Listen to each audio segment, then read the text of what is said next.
Hello and welcome back to my channel, Civil War Reports. I am your War of the Rebellion reporter, Brian Thomas Kopak. And not too long ago, I posted an episode on Thaddeus Stevens. And the gentleman that runs the Thaddeus Stevens Museum here in Gettysburg, which just happens to be the newest museum in Gettysburg, responded. I have to say, he pointed out one or two errors I made, and well, I'm going to give him a chance to rebuttal, but also to talk more about Thaddeus Stevens during the war, which my episode didn't cover. I only took you up to the start of the Civil War.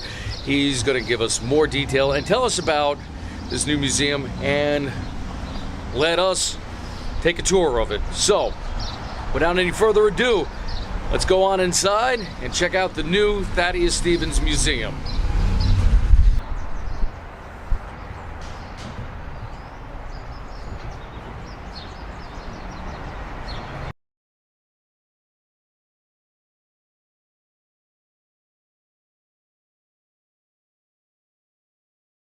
Hey folks, I'm inside the Thaddeus Stevens Museum. This is Gettysburg's newest museum. Just opened up on March 1st. They're going to be having a grand opening on April 4th, which just happens to be Thaddeus Stevens' birthday. And so let's meet the curator and let's go for a walk around the museum, see what it's like. Hi, I'm Ross Hetrick, president of the Thaddeus Stevens Society, and this is Thad's place. The new Thaddeus Stevens Museum in Gettysburg, which will be having its grand opening on April the 4th. Okay. Well, we met because you saw my video, my episode on Thaddeus Stevens. You have a few corrections to make. I don't mind being corrected. I stated that Thaddeus Stevens' brother was killed in the War of 1812. It's believed that his father, who was also named Joshua, was killed in the War of 1812. In fact, all of Thaddeus Stevens' three brothers lived to adulthood. In fact, Joshua Stevens, his older brother, who actually had 2 club feet compared to Thaddeus Stevens' 1 club foot, went on to become a judge in Indianapolis and had a continuing line of descendants. Unlike his other brothers, Thaddeus Stevens had no descendants because he was a lifelong bachelor. Okay. The other thing was, we'll talk about later, the alleged affair between him and his mistress. If you want, I can talk about him now if you'd like. Oh, you want to talk about it now? Let's Sure. go ahead, yeah. Okay. Lydia Hamilton Smith was Thaddeus Stevens' housekeeper. There's no evidence whatsoever of them being romantically involved. There's a lot of fictional evidence, in particularly from Brody's book, Thaddeus Stevens' Scourge of the South, makes big errors about that. Which is where I got that information from, yes. Right. And just to go give you the background on that, she was his housekeeper for 20 years, and like he did for a lot of people, he respected her and asked people to refer to her as Mrs. Smith instead of referring to her as Lydia, as they did to servants back in that day. Okay. And people, you know, his political enemies said, they're having an affair because he asked people to call her Mrs. Smith. Is that part of his like great commoner type? Sure. Of yeah, he respected. Okay. He respected the common people, you know, and so she was, just to let you know, she was a devout Roman Catholic, okay? And in that period of time, they did not go for adulteresses, and she is buried in a Catholic cemetery, consecrated ground. So if she had had the reputation of being an adulteress or had been proof that she was having an adulterous affair, she probably wouldn't have been buried there. In fact, she's very proud of having been the housekeeper. In fact, it's on her gravestone that she was the housekeeper of the Honorable Thaddeus Stevens. Now, why did this happen? Okay, what happened was that the political enemies of Thaddeus Stevens made a big deal out of it. It was saying, oh, he is only doing this, you know, he's only for the equality because he's getting the favors of a black woman. Well, I go back and I say, if that was the criteria for being for equality, half of the Southern slave owners would be abolitionists. But in any case, so they made a big deal out of it. But you have to understand that the early biographies of Thaddeus Stevens didn't even mention it, because it was just one of many, accusations against Thaddeus Stevens, which were pretty much groundless. Now, what happened in the early 20th century, a book came out by an author by the name of Dixon called The Klansman, which was a fictional book about the rise of the Ku Klux Klan. And in there, they have a character called Austin Stoneman, which is clearly Thaddeus Stevens, in which the housekeeper basically makes him become an abolitionist. And this book was the basis for Birth of a Nation, famous movie about the Klan, where they have the character Austin Stoneman, and they actually have scenes in that movie where they have the Thaddeus Stevens character getting frisky with his housekeeper, and a title comes up, because this is a silent movie, saying, "A great man's weakness is the blight of a nation." Okay? And after that movie, which was a blockbuster movie, it was a groundbreaking movie, with first epic film shown in the White House and such.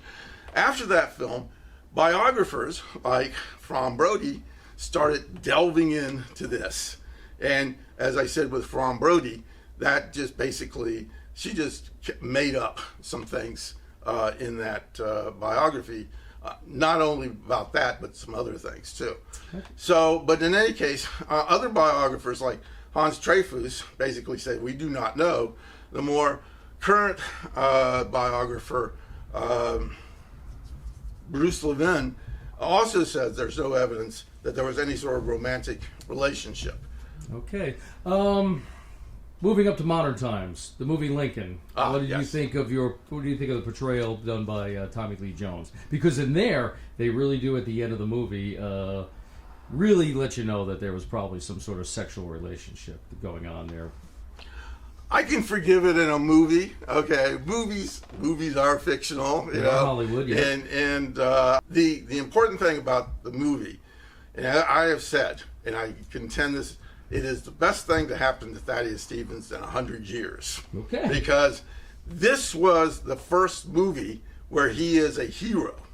As I said, in Birth of a Nation, he was the villain, and the heroes were the Ku Klux Klan.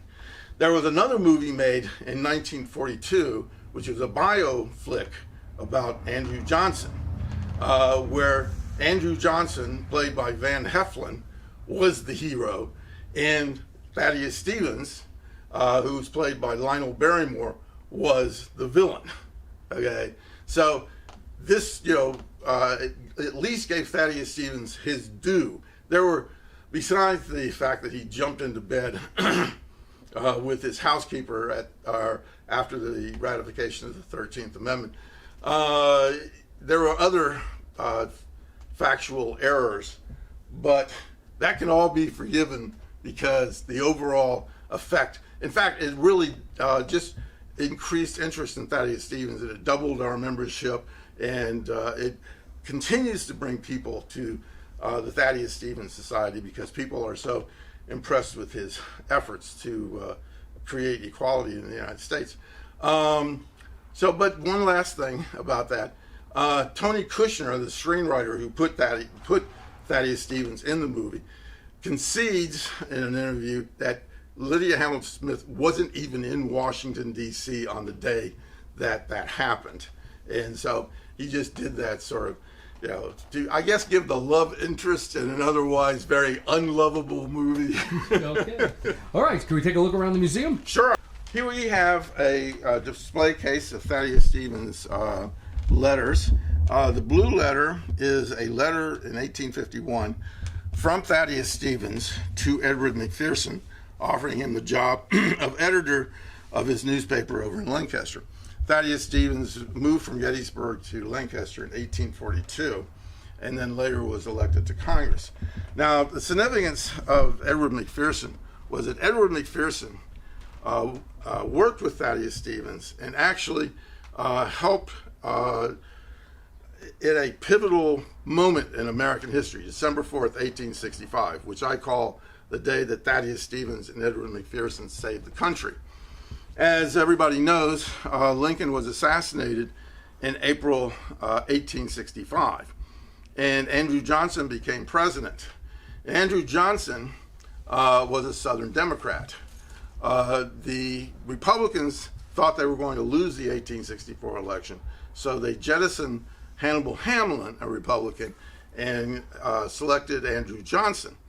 Interestingly enough, when Lincoln asked Thaddeus Stevens about Andrew Johnson before he was selected as vice president, Thaddeus Stevens said, he is a rank demagogue and a scoundrel to boot.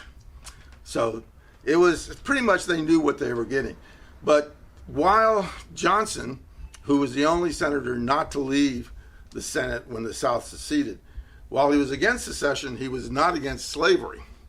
So right after he became president, he started issuing pardons wholesale to all of the Confederate officials. In fact, and then he allowed them to hold elections, and they elected Confederate officials. In fact, Alexander Stevens, no relation to Thaddeus Stevens, in fact, he spells his name wrong, was elected to the Senate.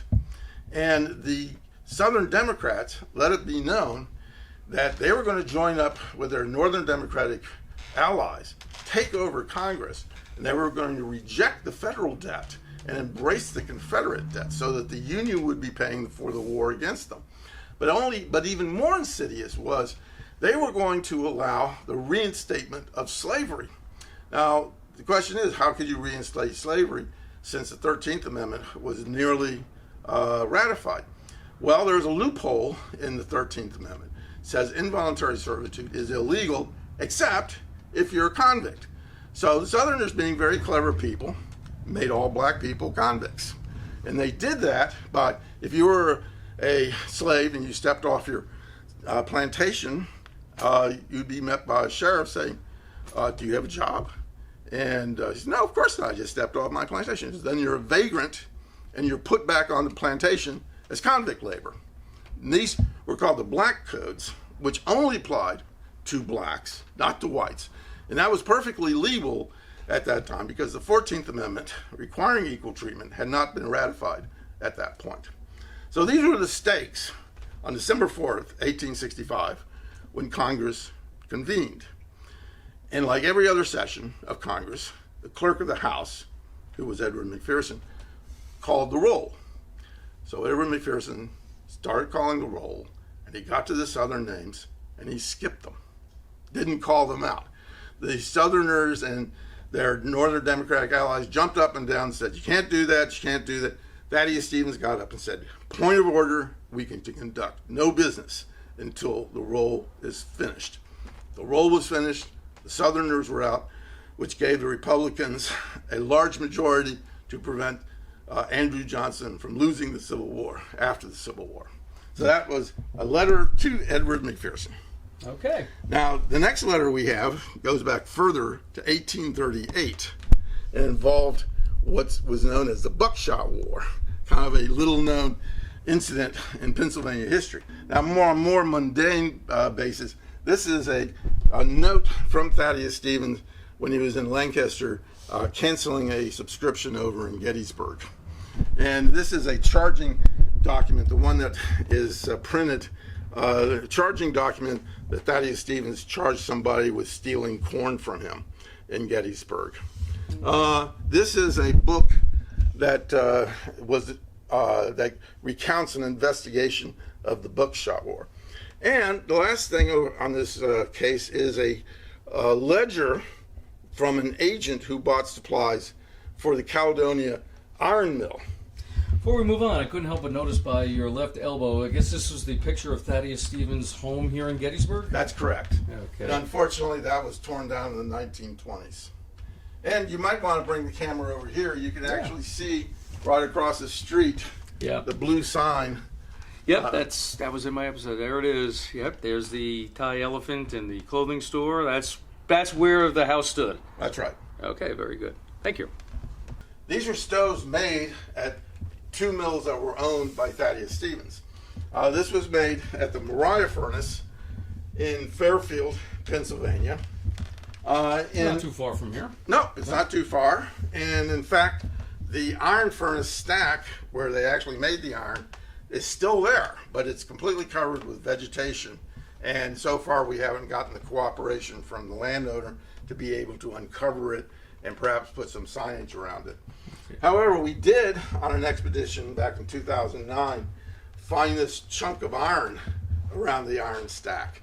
And we figure it's might be a couple different things. And we also, appreciate anybody's suggestion that either this is a hitching post or a ornamental post for a cemetery or something else. But clearly it's something that was manufactured. It's not just something naturally occurring. Anybody has any suggestions, please post them. And over here we have a much better stove from Caledonia. Both of these are known as 10-plate stoves because they're made out of 10 plates. And it's a very common design back then. In fact, a lot of other iron mills in this area, have similar type stoves. And what you do is you put your wood in here, and you can do your baking in there. Oh, okay, nice. And then you could do your frying on top. And of course, it would heat your home. So now we come over to some publications about Thaddeus Stevens. We have Thaddeus Stevens here presenting the charges of impeachment to the Senate along with John H. Bingham. And this is a picture of the impeachment committee, or the impeachment managers, I'll put it that way, with Thaddeus Stevens right in the middle. Now, interestingly, after Thaddeus Stevens died, congressmen got together and gave eulogies about Thaddeus Stevens, which was put into a book like this. And actually, there are several copies that float around that come up on eBay ever so often. And so it's not a rare book, but this is a particularly interesting book because it has in the front cover, this book is a present from the Honorable John A. Bingham of Cadiz, Ohio. And as I just said, this person right here is John Bingham, who is also one of the framers of the 14th Amendment. Now, just to show you the fame of Thaddeus Stevens at the time, he was one of the most important people in America at the time of the Civil War, and particularly after the Civil War. And this is a French publication, which has Thaddeus Stevens being carried in to Congress to pursue his legislative efforts. And he's being carried in because he couldn't walk at that point. In fact, for about the last 5 years of his life, he was slowly dying, yet he continued to pursue his legislative career. Now, we've been fortunate just recently to get a translation of this. And I have this translation right here. And it says, "The scene of which I'm sending you a drawing represents the arrival at the Senate chamber of Mr. Thaddeus Stevens, who is supporting on behalf of the House of Representatives the prosecution of President Johnson. Very old and plagued by infirmities, Mr. Stevens has nonetheless preserved his brilliant intellectual facilities in all their integrity. He brings to the execution of his mission all the energy that comes from the awareness of accomplishing a great task, combined with a deep-seated hatred for the president. Although almost entirely deprived of the use of his legs, Mr. Stevens is tirelessly active. Every day he makes his way to the Senate long before opening time. When he arrives, he is helped out of his carriage, placed in an armchair, then lifted onto the shoulders of two servants and carried to his office. Curious onlookers flock to see him. Among them, I've included a few Redskins in my sketch, the obligatory compliment to any gathering in Washington." That's what the editors know. Mr. Stevens' demeanor is somber and downcast, but the fire in his eyes, the expression of his features, the nobility of his head, where the life that has abandoned the rest of his body seems to be concentrated. Contrast with the inertness of his posture. And one is overcome with respect at the sight of this old man in whom an iron will overcomes the failings of a body that is already dying. Now, interestingly enough, Thaddeus Stevens is also one of the funniest congressmen in U.S. history. In fact, we have a joke book with a lot of his witticism. And on one occasion, he's being carried in like that, and he looks down at the guys carrying him in, and he says, "What am I going to do when you're dead and gone?" Looking at the 13th Amendment, the 14th Amendment, and 15th Amendment. Right. Well, I'm excluding the 15th because that was after Thaddeus Stevens passed away, and the impeachment of Andrew Johnson. Of those three, in your opinion, what do you think Thaddeus was most proud of? I would say the 14th Amendment. Okay, the 14th Amendment. The 13th Amendment, he was the first to introduce it, which then got shot down on the first time around, and then it was put through. But the 14th Amendment essentially changed the whole way our country works. First off, it required that everybody be treated equally, which realized the aspiration of the Declaration of Independence of all men are created equal. As you know, everybody or people should know, the Declaration of Independence had no legal force. No. And of course, we had slavery for the next 90 years, even though we had this aspiration. So this, as I said, was basically confirming the core value of the United States. I mean, a lot of people will say, "Oh, because of independence and democracy," but the idea that everybody was equal was such a revolutionary idea. Throughout history, you had tiers of people. You had royalty, you had merchants, then you had the grunts, and then you had the slaves, and people accepted that for thousands of years. So this was a dramatic change. Something else that it does that hardly anybody knows about was that it extended the Bill of Rights to the state level. Before the 14th Amendment, the Bill of Rights only applied to the federal government. It did not apply to the states. And the states could pretty much do what they wanted. In fact, there was no freedom of the press in the South. If you wanted to put out an abolitionist paper, you were taking your life into your hands.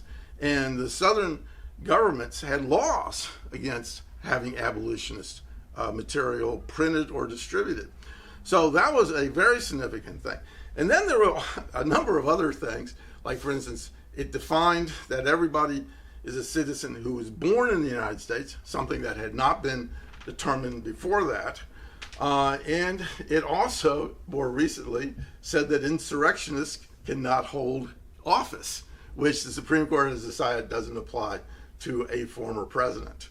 But interestingly, Thaddeus Stevens introduced the 14th Amendment, but of course it was changed around all over the place. And in fact, he was thinking about voting against it because it had been changed so much. He was particularly upset that in deciding the clause about who would be counted for the purposes of representation, that the Congress had inserted the fact that for voting rights, you had to be male. That was the first time in the Constitution that the word male had been inserted. And Thaddeus Stevens was outraged that this had been done. I have another question for you. Again, comes up in the movie Lincoln. What was the relationship like between Thaddeus Stevens and Abraham Lincoln during the war years? Right. That reminds me of correcting a big mistake in the movie. I mean, like I said, I thought it was a great movie, but it has a part where Lincoln and Thaddeus Stevens are in the kitchen, yes, and Lincoln is giving political advice to Thaddeus Stevens. That's complete bull. Thaddeus Stevens was the greatest parliamentarian in U.S. history, and he knew how to get bills passed in Congress. If anything, Lincoln would be coming to him to get political advice, not the other way, the other way around. In fact, in my presentations a lot of time, I say that the Union was blessed with two political geniuses. One was Lincoln, and the second one was Thaddeus Stevens. And much of Lincoln's political genius was that he listened to Thaddeus Stevens. And if you look at what I would call the evolution of Lincoln's positions, when he came into office, he was not for freeing the slaves in the South. He was for preventing slavery from extending into the territories. Correct. But he told fellow congressmen, fellow Southern congressmen, that your slaves, actually in a letter to Alexander Stevens, who was the vice president of the Confederacy, he sent a letter before the war started saying your slaves are as safe now as they were in the time of George Washington. And he also was against using black soldiers in the army. Thaddeus Stevens was a relentless pursuer of Lincoln about issuing an Emancipation Proclamation as a war measure during the Civil War. And Lincoln finally succumbed to that and issued the Emancipation Proclamation. And then Stevens pushed him to use the black soldiers, which at the end of the Civil War numbered 200,000, and Lincoln conceded that gave the Union the winning edge in the Civil War. As one contemporary of Lincoln and Thaddeus Stevens said, it was as if Thaddeus Stevens went through the fields, clearing them of trees and boulders, and Lincoln following behind, sowing the seeds of freedom. Okay. All right, you got the article. This is another article about Thaddeus Stevens, and I just think they have a paragraph that just sums up his importance so well that I'd like to read that. Sure. It says, "That which gives Mr. Stevens the great power which he wields in the House, a power which is almost irresistible, is his emphatic and earnest denunciation of treason. The country has suffered so much in the past from vacillation that it greatly admires anything which looks thorough and straightforward. Mr. Stevens' words have a gladiatorial strength which would have done honor to the boldest of Rome's orators. They sway men by their sledgehammer strokes. They are words of iron. Whatever be the verdict of posterity in regard to the wisdom of Mr. Stevens' acts and speeches, future generations cannot fail to render him the tribute which is always yielded to the extraordinary force of character." Well, thank you for the tour around the museum here. Really great. Glad to see it open. So let's talk about a little bit about Thaddeus after the war, because that's, I guess, really when he makes a name for himself during the Reconstruction, when he really is on the front page of almost every newspaper. Correct. So you mentioned that he was most proud of the 14th Amendment, but interesting thing with the American Civil War is that when it was over, there wasn't this out for blood type of mentality that there could have been. I mean, the North really could have prosecuted members of the Southern military to no end, and probably been able to get away with executing hundreds of former Confederate generals and politicians. Thaddeus Stevens was not in favor of that, correct? He was for causing some consequences. I mean, he believed in teaching them a lesson. You have to understand, Thaddeus Stevens, in his first job in York, Pennsylvania, was a school teacher. Okay, and throughout his life, he was, a lot of cases, he could have destroyed opponents in courts, yet he didn't. He would just basically teach them a lesson. And this was the case after the Civil War. And one of the things that he wanted to do, which people thought was really radical, was to confiscate the property from the richest rebels and to redistribute it to the freed blacks. Is this where the term 40 acres? That's correct.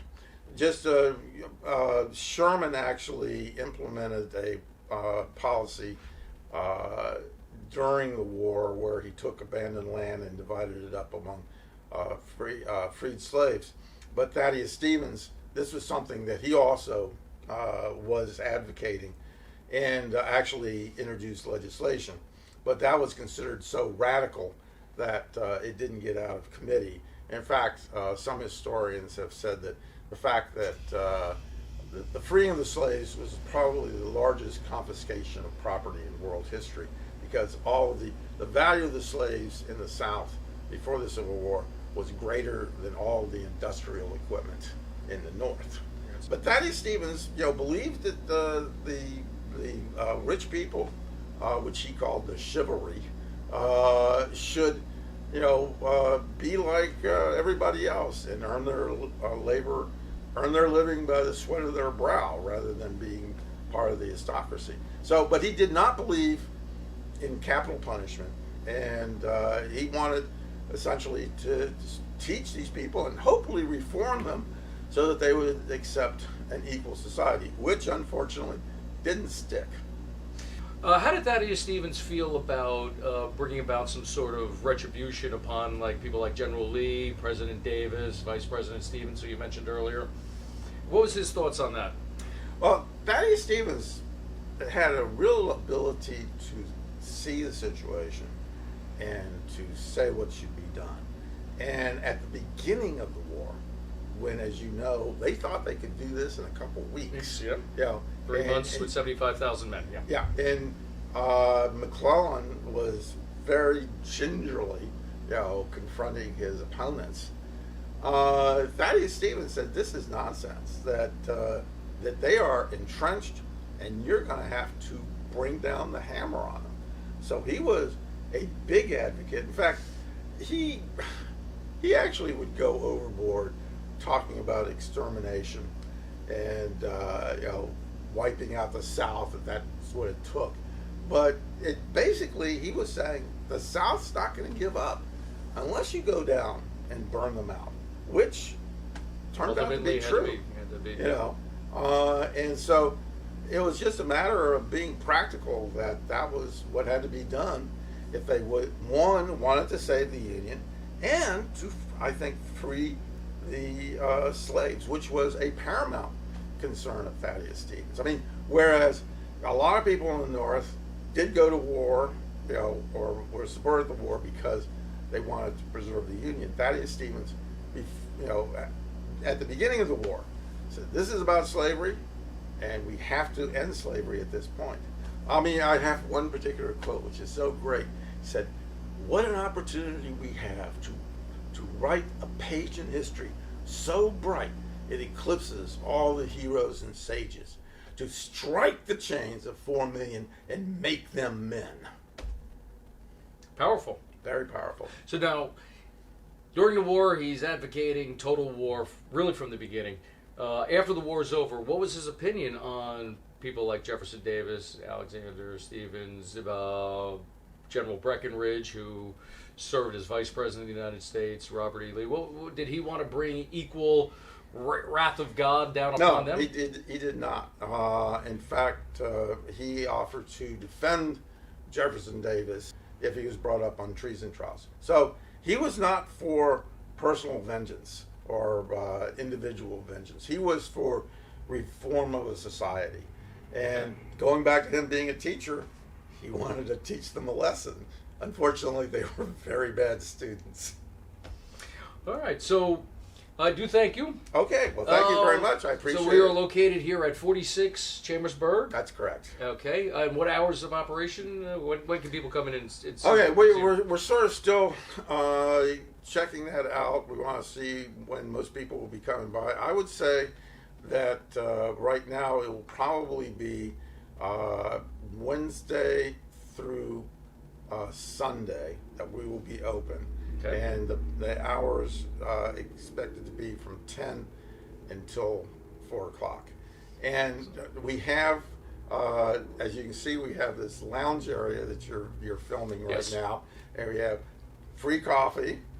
We have a vending machine my that Coca-Cola. you can get sodas and snacks. I think we have both healthy and unhealthy snacks, and so people can come in. We have a television where we can show Thaddeus Stevens videos. One last thing I want to mention, which is sort of the end of Thaddeus Stevens, and should always be brought up at the end about Thaddeus Stevens, is that when he died, he said that he had to be buried in an integrated cemetery. And there was only one integrated cemetery in Lancaster at the time. And his epitaph speaks to this, which says, "I repose in this quiet and secluded spot, not from a natural preference for solitude, but finding other cemeteries limited as to race by charter rules. I have chosen this that I might illustrate in my death the principles which I advocated through a long life, equality of man before his creator." Well, I don't think we can eclipse that, so I think that's where we're going to have to call it an end. I want to thank you for inviting me in. I want to thank you for responding. This is the first time I've done Inside a Museum, hopefully not the last for this channel. Great. You've been- Well, I appreciate all your questions and all of the ability to go on and on about Thaddeus Stevens. Yeah, I'm not going to do much editing for this. It's going to be kind of long, but that's okay. So, I want to thank you very much for Civil War Reports. I am your War of the Rebellion reporter, Brian Thomas Kopak. If you're coming to Gettysburg, please take a little extra time. Come check out this museum. Learn a lot about this radical Republican who, well, maybe not on the battlefield, but definitely in the Capitol building, made Civil War history. And it's a free museum. All you have to do is put up with me. There you go. Thanks, folks. Until next time, thank you for watching. And if you like what you saw today, please hit the subscribe button. Give a thumbs up. Also, notify your friends. Let them know about this channel and ask them to subscribe as well. If you like, you may leave a question or a comment below, and perhaps I will answer your question in a future episode of Civil War Reports. Until next time, please keep the history alive.